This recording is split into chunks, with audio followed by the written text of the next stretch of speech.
Why are luxury fashion prices out of control? Luxury fashion prices haven't just gone up, they've exploded. 10 years ago, a designer handbag might have cost around $4,000. Today, that same bag is close to $10,000. That's more than double. But here's the thing, inflation doesn't explain it. Over 10 years, inflation might add $1,000 to the price, not $6,000. So this increase goes far beyond what's reasonable. And that brings up some important questions. Is the bag now better made? Is the production more ethical?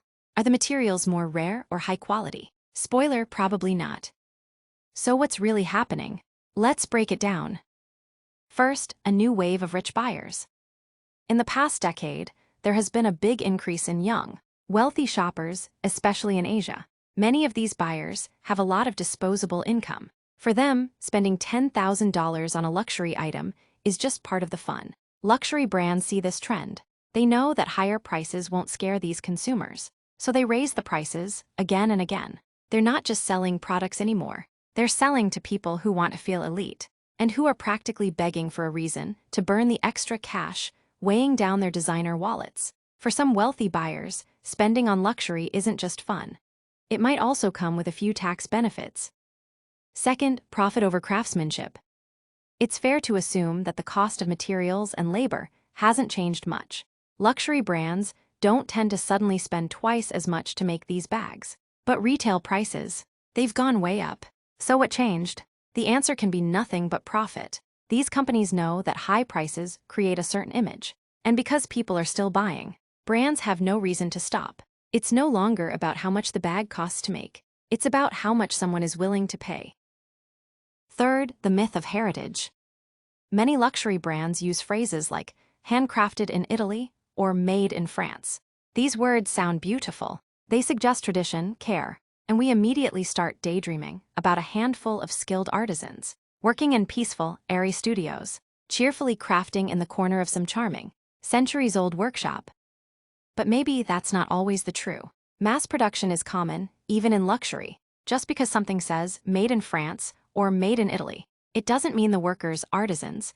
They have better conditions than those working in the fashion industries of China or India. They might be working under the same oppression and exploitation.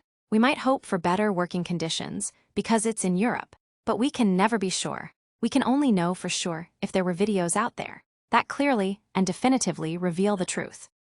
So, while the marketing tells one story, the real process can be very different. Fourth, branding means status.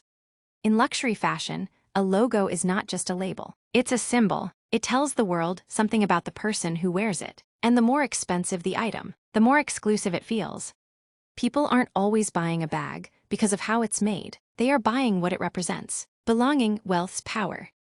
In this world, price becomes part of the product. Higher price, higher status. Fifth, treated like investments.